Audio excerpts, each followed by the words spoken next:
What's happening? Closed hearing. No news. Thanks for the update. My guess is things aren't going too well for Patrick Thornhart. Maybe not. No. Marty just went flying in there with some guy I never saw before. What's that all about? Well, let's just say she didn't look unhappy. Did she say anything? Maybe you should ask one of those third-rate hacks that you pay.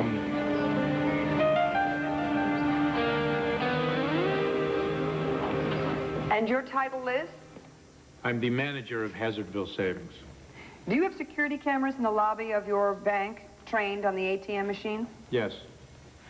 And this tape that we submitted into evidence, is that from one of your security cameras? It is? This tape has been in your possession prior to our contacting you and ever since, isn't that correct? Yes. The time and date code that we're going to see on this tape, do you control it? No, the computer stores time and date information automatically.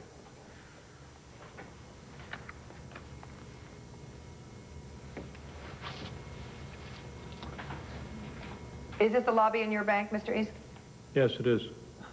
And so this is the tape from June 6, 1997, taken in the lobby of your bank in Hazardville, correct? Yes.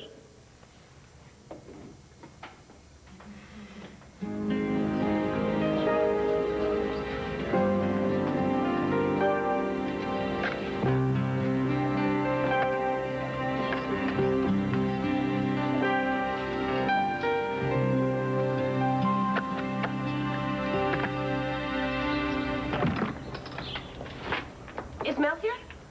No. Hello, Cassie. He's not lurking in a bathtub or hiding in a potted plant or anything?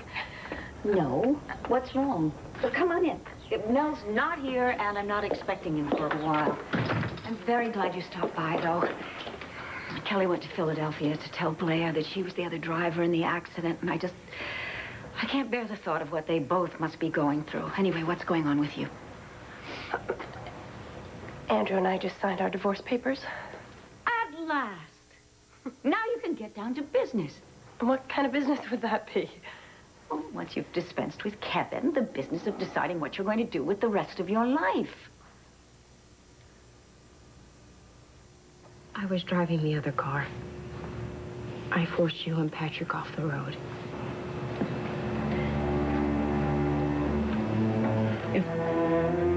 It was you? Yes. You killed Brendan? Yes. It was an accident. I didn't know what had happened. I was very upset. It was raining, and I had just broken up with Joey. I was crying. I never saw you coming.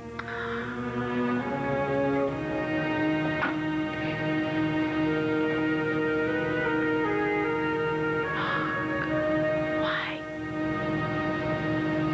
Did it have to be? I apologized to Patrick and to Todd, everybody I could think of. I wanted you to know, I wanted to tell you. But Dorian made me wait until you were strong enough to hear. And I know how hard this is for you. So I know that you're gonna probably need a little bit of time before you can forgive me.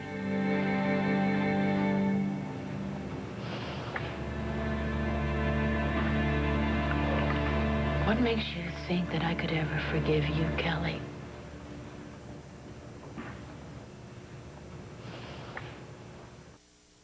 You killed my son before he had... You put me in that bed. You put me in this place. You've kept me apart from my daughter through the worst crisis of her life. And you think that I can forgive you. I'm so sorry, Blair. Kelly, for the rest of my life, every time I lay eyes on you. I know that. I I know, and I don't know how I'm going to make this right for you, Blair, but all I know is how sorry I am. You have got to understand. Oh, please, I understand. Look, I understand, fine. I know that you were so upset about Joey that you were in no condition to be behind the wheel of a car, Kelly. That isn't what happened. I drove to Cassie. Well, why didn't you stay home? I didn't. No, you couldn't stay home, could you? Because you couldn't stand to be miserable all alone. You had to go out and share it with the world. I didn't know what else to do. I didn't know what else to do. I was going crazy. I never thought anything. Well, you never think, Kelly. You never think except for yourself, do you? Even now. Even now where you're trying to tell me how sorry you are. That you killed my son. That you crippled me. And put my daughter's future at risk. All you really want is absolution, just to make you feel better. Isn't that right, Kelly? Don't, please, just, don't even. Don't you touch me, okay? Don't you ever touch me again.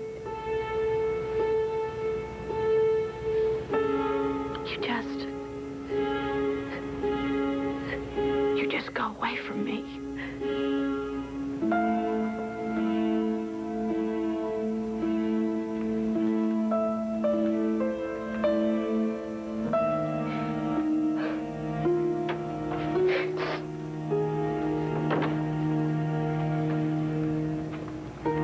And don't kill anyone else on your drive home.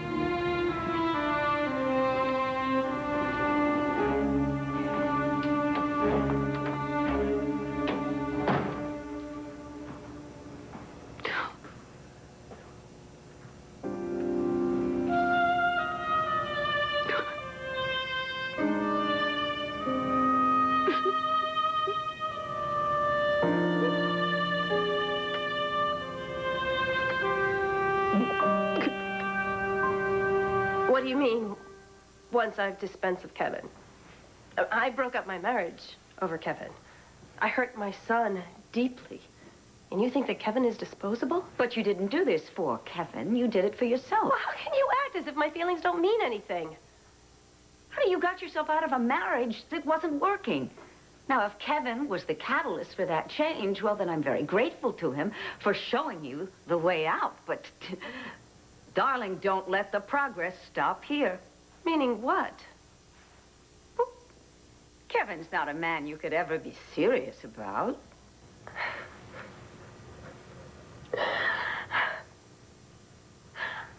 I know I always say this, but I can't believe you just said that. You have no idea what I think or feel or wish for or want. Not about Andrew or River or Kevin or anyone, anything else. I stand corrected. No, do not try to placate me. And don't analyze my life for me. I do this every time. I came here because I'm in trouble. You always do this. You misunderstand, you misinterpret. I don't understand. Do you do it deliberately, or is it Now, wait a inadvertent? minute. Can we hold it here for just a moment? All right? And can we speak honestly? Yeah, that works for me, Mother. I'm not the one who's had trouble telling the truth all these years. Then answer me honestly. Are you angry with me because you're so incensed over what I just said? Or are you angry because you realize that what I have just said, when all is said and done, is the absolute truth?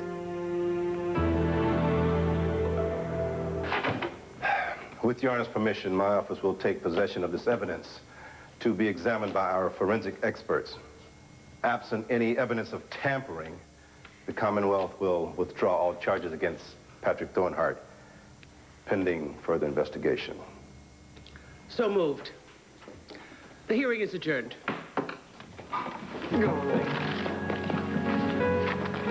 Congratulations.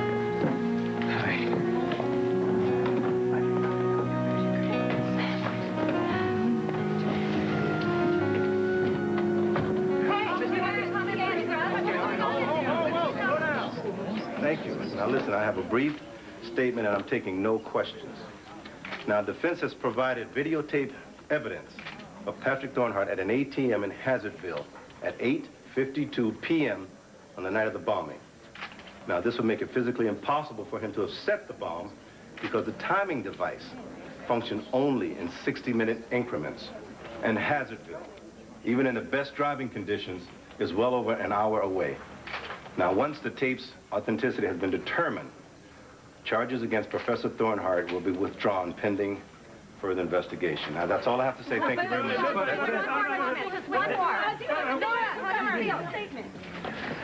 My client is, of course, very pleased by the affirmation of his innocence. What about the bomb components they found in your apartment? There was absolutely no evidence of a conspiracy to murder Guy Armitage. And I, for one, believe that someone set out to deliberately implicate Professor Thornhart. But that is a question that the police will have to investigate. What can you tell us? Do you have anything? The investigation will continue. We have no further statement at this time. Will this affect your wedding day? A lot of effort went into this frame up. So it all went for naught.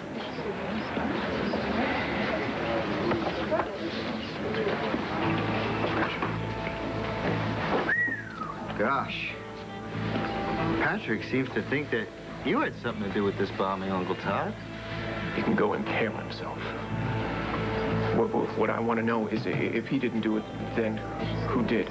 Maybe somebody with a grudge against Patrick. Maybe somebody who would fly all the way to Ireland to meet Thomas Keneally at Dunleary. I was following up a story. Is that illegal? No. Unethical, maybe, if you had to pay for it.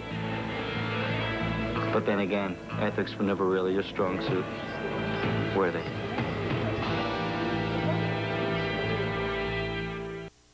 Okay, Mel.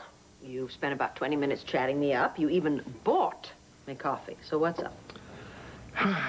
It's looking more and more possible that Todd is implicated in the Armitage bombing. And what specific facts might have led you to that conclusion? Well, so far we know he visited Ireland. He met with Thomas Keneally. Now, while he was overseas, he shoveled a whole truckload of money out of his bank accounts. Is there more? Well, there's nothing you could hang anything on. I mean, Todd says he paid Keneally to get the dope on Patrick's involvement in the Whiting case. And you are wondering, thinking, that what good is a truckload of money to a man serving life in prison? Well, I'm thinking that for that kind of money, he deserved to get something more out of it. At least an autographed picture of the Queen in her knickers. In the first place, Todd doesn't think very much of money. Well, I'll be damned. Something Todd and I agree on. Gracious, I guess the end of the world will soon be upon us. Oh, well, it's probably just a fluke. Look, Todd's attitude towards money is very seriously colored by the fact that his came from our father. And so, with the exception of his daughter and a few random charities that I'm sure he would deny were he questioned, he tends to spend his money as aggressively and as cynically as he possibly can. You know, I don't think we can count this as a charitable contribution. Mel, still, overpaying for a story is not a crime. Yeah, but conspiring to bomb a man into oblivion is. Well, now, that is quite a leap. Yes, it is. Todd has many, many foul deeds in his past and many difficult characteristics. What he lacks in scruples, he more than makes up for in hostility. But he is not a cold-blooded killer. Nor am I saying he is. It's not my judgment to make.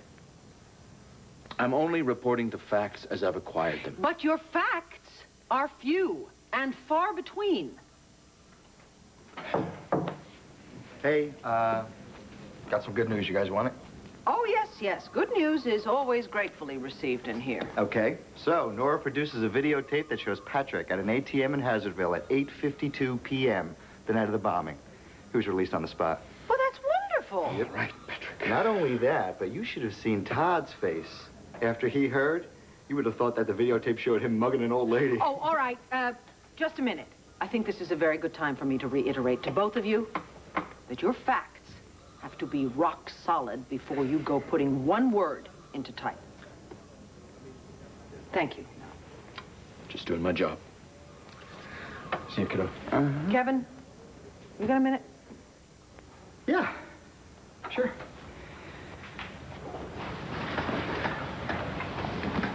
What's up? What's up? What's up? You know I went to visit Cassie.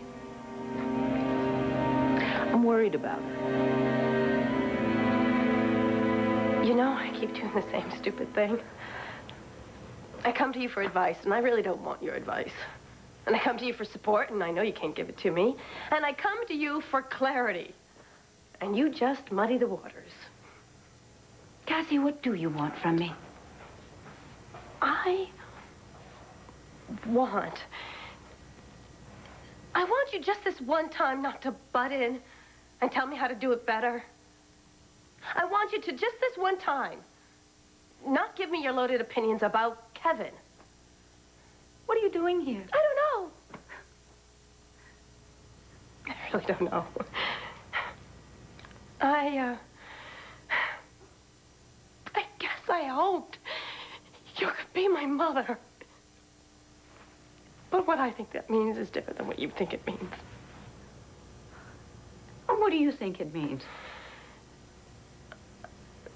I guess it has something to do with unconditional support.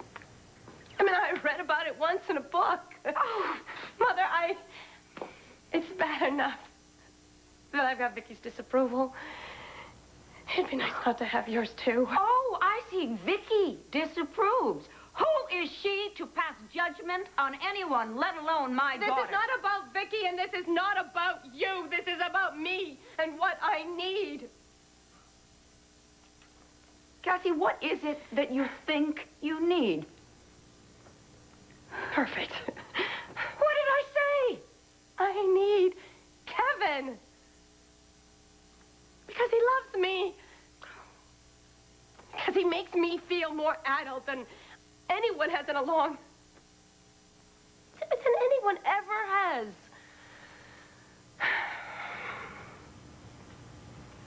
I'm glad he's done that for you. So would you please not try to poison those feelings with cruel speculation or try to manipulate any other players because you think you know better? I will do whatever you want, Cassie. Thank you.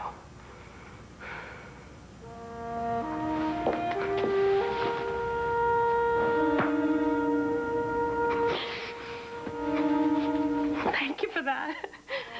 But I cannot pretend that I haven't noticed that you have never once said you love Kevin.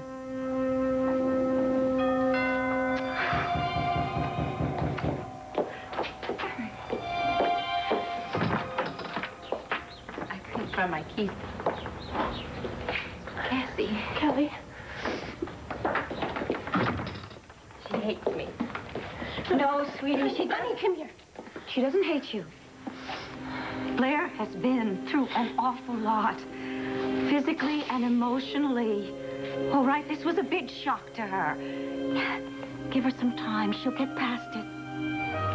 Dear, she's not going to get past this. Never.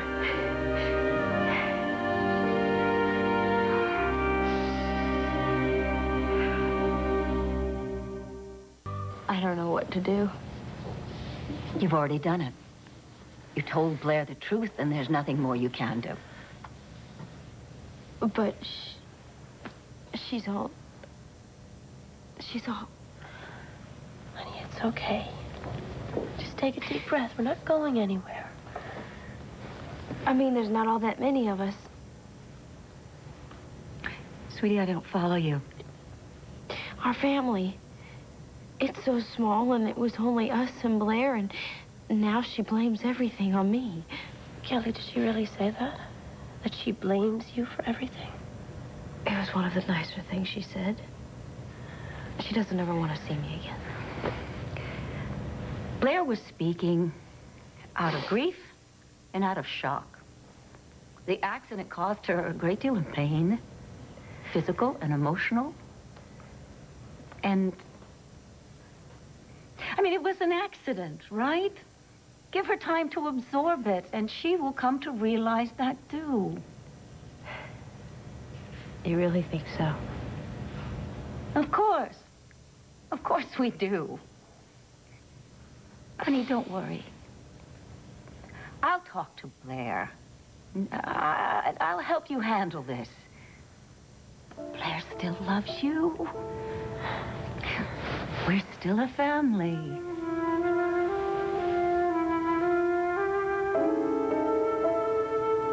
Why are you worried about Cassie? Look, sweetheart, you know how I feel about her. She's practically part of the family.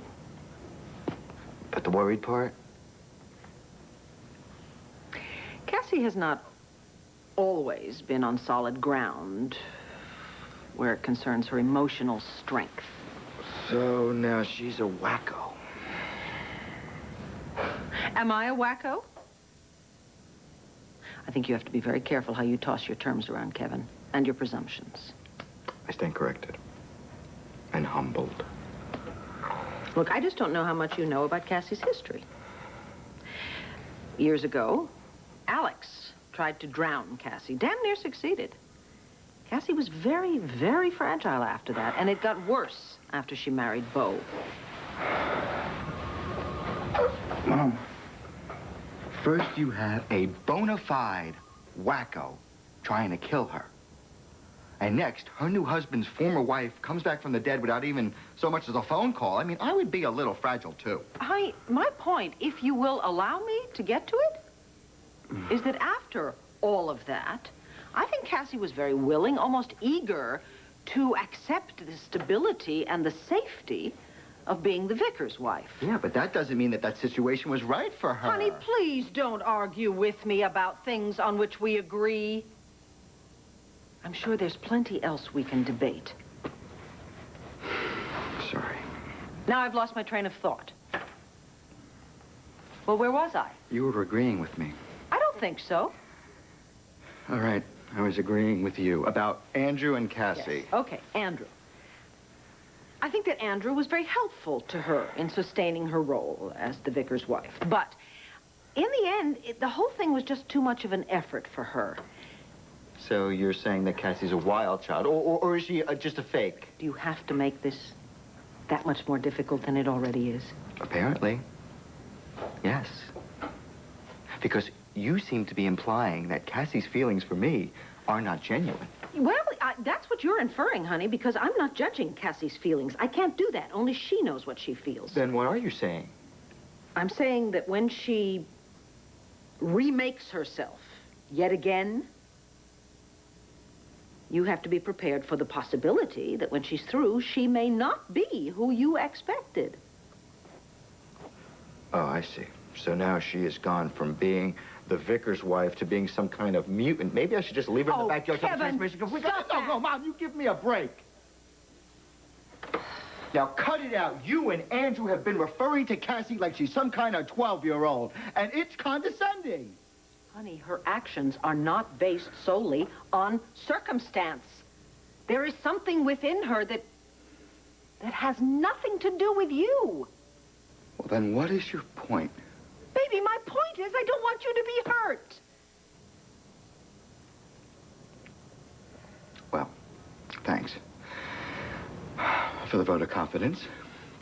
And thank you very much for recognizing the fact that I'm grown up. Okay. Mom, that's the meat of the problem here. I'm sorry.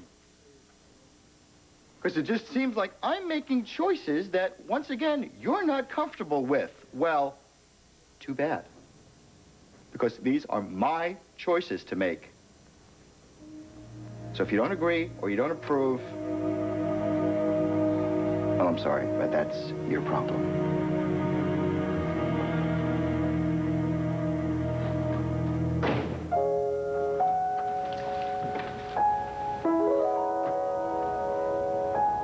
Bloody demon. Forget Todd. You're no longer a suspect. Hank has dropped the charges. Now, here's to Nora. Huh? She did a swell job. To Nora. She was fantastic. Yeah.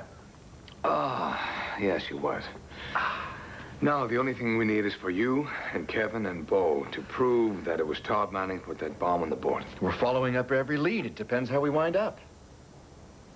You don't sound convinced now. The facts.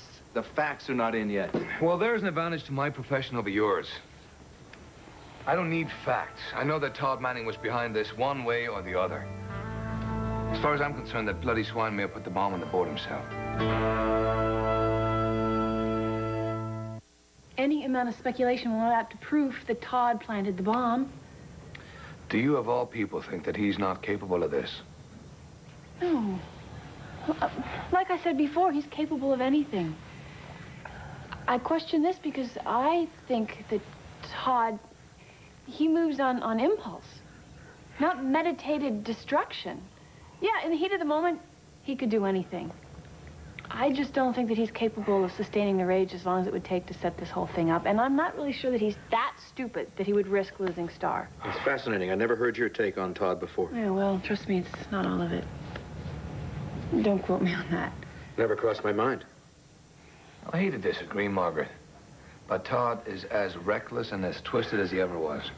And arrogant enough to think that he can get away with anything. Could we let it go, please? Just let it go? Marty's right about letting this go, Patrick. You've got to use every inch of self-control you've learned in the past 13 years to turn your back on this. I'm sure Todd will, if it was his frame-up that failed. You say you saw Patrick Thornhart on the docks the night that Guy Armitage got blown sky high? I did. Even though at the same moment, Patrick was on camera, live and in person, at an ATM in Hazardville. Really? Oh, I'm glad he has an alibi. You're glad he has an alibi. That's great. That's great. Do you have any idea how much it would help you if you put Patrick at the scene of the crime? Yes, I do. I know what I saw. Or what you didn't see. Well, then who else could it have been? You know, I bet the police are asking themselves the same question. And since you have such a stake in how that turns out, why don't you go down to the police department right now and find out if there's any way that you can help? What a wonderful idea. I can show them that I'm still a cooperative witness, and after all, who better but myself to help them figure out what I saw? Exactly. And I would like to know what they're thinking over there in the halls of justice. You know, if you find anything out, give me a call, will you? Poor old Hank. Hank is so happy for Patrick, he doesn't know whether to mourn or celebrate. And then there's Patrick's brilliant attorney. Oh, how nice of you to notice. Oh, how could I miss? Okay, let's order in and celebrate. Whoa. Wait just a minute here. You have a murder investigation to continue here now that your #1 suspect has been sprung. And just because Patrick has been released, that's no reason to go off our diet. You sure know how to take the thrill out of victory. Well, as long as there's no agony of defeat. I'll get rid of whoever this is. Hey, come on in. Hey, sorry to just drop by. That's okay. It's okay. What's up? I'm leaving. You're leaving? To go where? I mean, just got here. I never really felt comfortable here anyway. I guess I know it's best that I go. I thought you said you were real happy working for Asa. Well, I was, but I felt so guilty after everything you had to say about it. I had to quit. So I made you feel guilty and you quit. It was probably for the best. But there's nothing left for me here. So I figure it's just time to start over someplace else. Why do I get the feeling that if I called Asa right now, he'd tell me a completely different story? Go right ahead. No, stop. Honey, could you give us a few minutes here, please? Sure.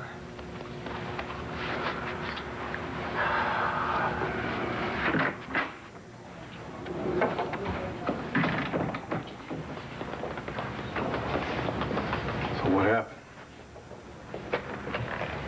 man turn on you? Yeah. Just how you said he would. You were right. Like you always are. Which I know is the most important thing to you.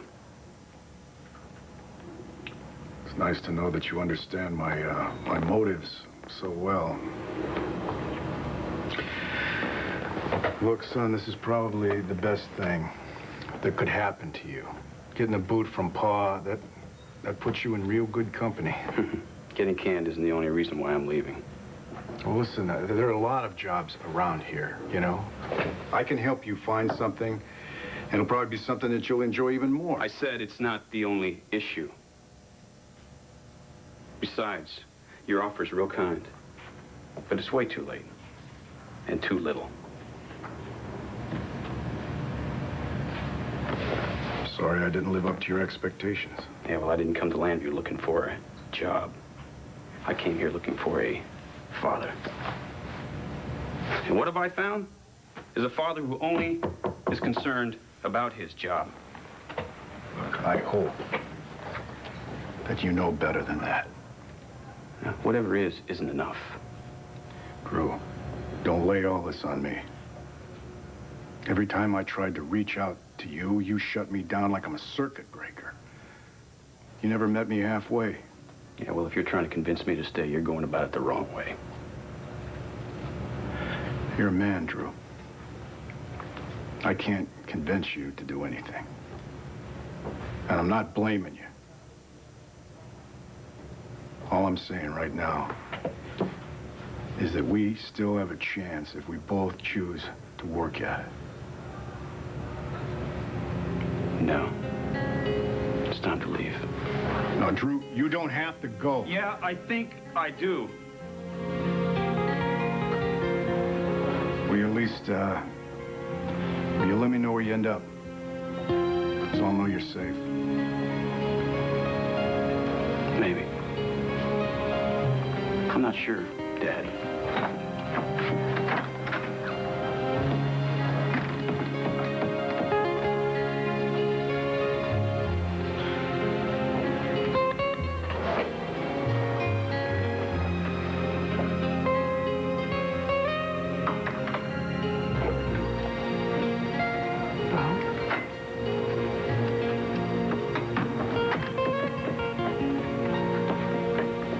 He's gone.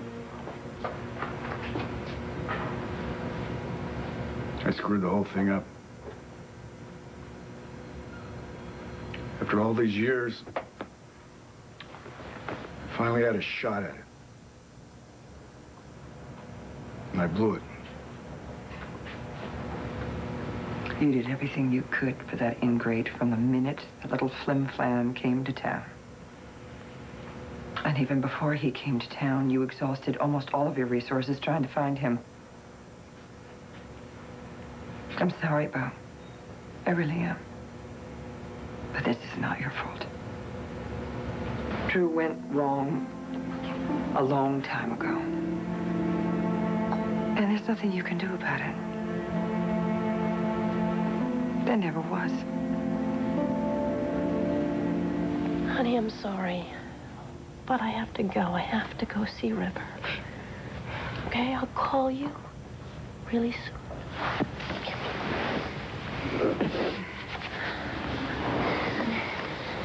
Excuse me a minute.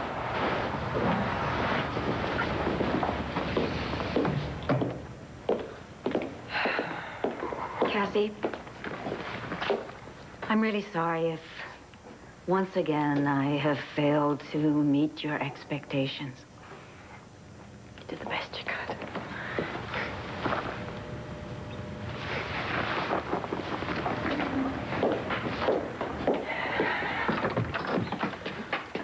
I know. Yes?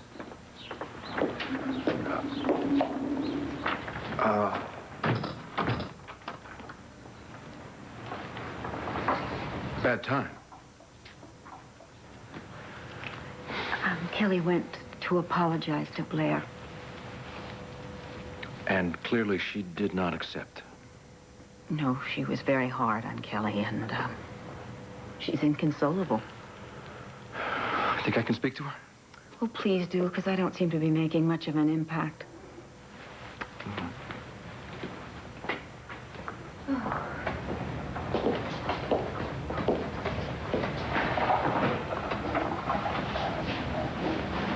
Hi.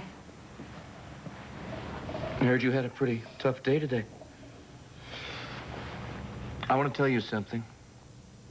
I think you're one of the bravest people I've ever known. And I know some mighty brave folks. To go down there all alone and see Blair and tell her the truth when you knew what it would do to both of you? It took tremendous courage, sweetheart. Didn't do any good. It will. I'm sure Blair will come to terms with this as soon as she's got over the initial shock. Whatever happens, you did the right thing.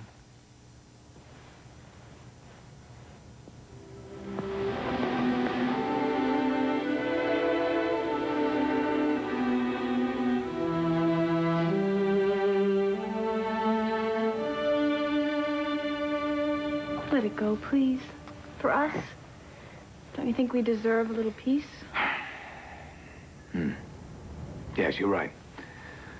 Todd's taking too much space in our lives as it is. Yes. We could take all that energy that we would waste on him and put it towards something new and productive. Something we can do together. I don't know. You've got an idea about that? Uh-huh.